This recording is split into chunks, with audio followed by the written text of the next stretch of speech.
امام اعظم ابو حنیفہ رحمۃ اللہ علیہ،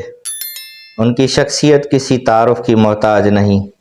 وہ عظیم شخصیت جن کے بارے میں مفتی احمد یار خان نعیمی رحمۃ اللہ علیہ مرۃ المناجی شرح مشکات المصابیح میں ارشاد فرماتے ہیں کہ نبی کریم صلی اللہ علیہ وسلم کے معجزات میں سے زندہ و جاوید معجزہ امت مصطفی صلی اللہ علیہ وسلم کے روشن چراغ، کثیر فقہا اور محدثین کے استاد اور دین اسلام کے مجتہد اول اور فقہ میں ان کے استاد حضرت حماد رحمۃ اللہ علیہ ہیں، اور 2 سال حضرت امام اعظم ابو حنیفہ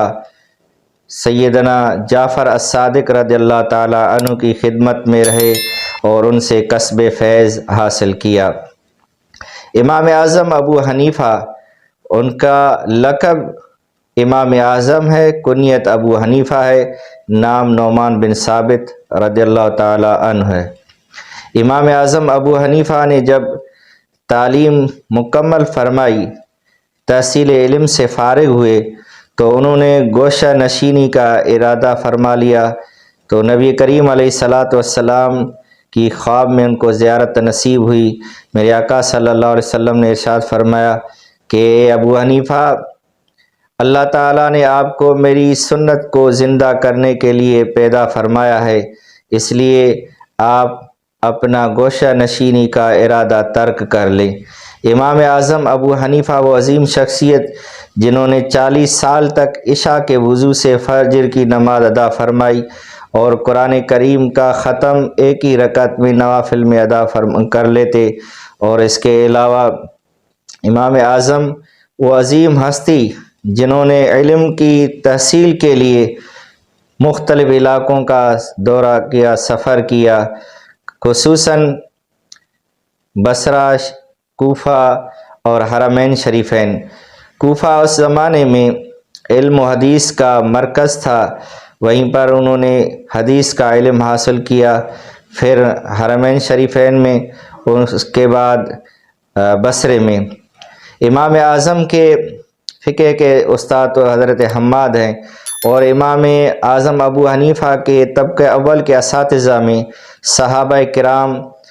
کی جماعت، صحابہ کرام رضوان اللہ علیہم اجمعین شامل ہیں، جن سے انہوں نے علم حاصل کیا حدیث کا۔ امام اعظم ابو حنیفہ رحمۃ اللہ علیہ، ان کی 4 صحابہ سے ملاقات ہوئی اور ان سے حدیث کا علم حاصل کیا۔ حضرت انس بن مالک، حضرت عبداللہ بن ابی اوفا، حضرت سہل بن سعد الساعدی اور حضرت ابو طفیل عامر بن واصلہ رضی اللہ عنہم اجمعین، انہوں نے حضرت امام اعظم ابو حنیفہ نے ان سے حدیث کا علم حاصل کیا۔ امام اعظم ابو حنیفہ نے اپنے بیٹے کو وصیت تحریر فرمائی کہ بیٹا، میں نے 5 لاکھ احادیث طیبہ کو یاد کیا ہے اور ان میں سے 5 کو منتخب کیا ہے، اگر آپ اس پر عمل کریں گے تو انشاءاللہ دنیا اور آخرت میں سرفراز رہیں گے۔ اور وہ 5 احادیث یہ ہیں جو اب میں آپ کو بتا رہا ہوں۔ پہلی حدیث کہ انما الاعمال بالنیات، اعمال کا دار و مدار نیت پر ہوتا ہے۔ اور اس کے علاوہ دوسری حدیث مبارکہ جو امام اعظم ابو حنیفہ نے اپنے بیٹے کو وصیت فرمائی، میرے حبیب علیہ الصلوۃ والسلام نے فرمایا کہ آدمی کے اسلام کی خوبی یہ ہے کہ وہ ہر وہ لا یعنی چیز اور بیکار چیز کو رد کر دے، اس کو چھوڑ دے۔ اور تیسری حدیث ارشاد فرمائی کہ صحیح مسلمان، حقیقی مسلمان وہ ہے جو اپنے لیے جو چیز پسند کرتا ہے وہی دوسرے مسلمان بھائی کے لیے پسند کرے۔ اور چوتھی حدیث جو آپ نے ارشاد فرمائی وہ یہ ہے کہ حلال بھی ظاہر ہے اور حرام بھی ظاہر ہے۔ تو ان میں کچھ چیزیں مشتبہ ہیں جن کے بارے میں اکثر و بیشتر لوگ نہیں جانتے۔ اگر کوئی آدمی ان مشتبہ چیزوں سے اپنے آپ کو بچائے تو وہ اپنے دین کو اور اپنی آبرو کو محفوظ کر لیتا ہے، اور اگر کوئی شخص ان مشتبہ چیزوں سے نہیں بچتا تو اندیشہ ہے کہ وہ حرام چیزوں میں واقع ہو جائے گا۔ اس طرح کہ اگر کوئی چرواہا اپنے جانوروں کو کسی حما یعنی محفوظ شاہی چراگاہ کے قریب اپنے جانوروں کو چراتا ہے تو اندیشہ ہوتا ہے کہ وہ اس چراگاہ میں داخل ہو جائیں اس کے جانور۔ اور جان لو کہ انسان کے جسم میں گوشت کا ایک ایسا ٹکڑا ہے، اگر وہ درست رہے تو سارا جسم درست رہتا ہے، اور اگر وہ فاسد ہو جائے تو سارا جسم فاسد ہو جاتا ہے، اور وہ ہے دل۔ اور 5ویں حدیث جو آپ نے اپنے بیٹے کو وصیت فرمائی وہ یہ ہے کہ مسلمان وہ ہے جس کے پاؤں سے اور ہاتھ اور زبان سے ساری دنیا کے مسلمان محفوظ رہیں۔ یہ احادیث طیبہ حضرت امام اعظم ابو حنیفہ نے اپنے بیٹے کو وصیت فرمائی۔ وہ عظیم شخصیت امام اعظم ابو حنیفہ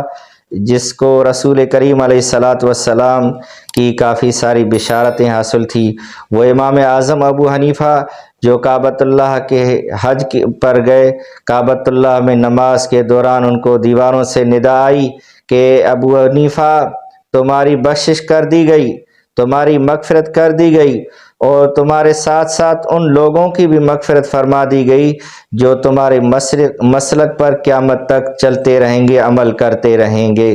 تو اللہ تعالیٰ ان کے توفیل آپ سب کو بھی اس مغفرت سے بہرور فرمائے۔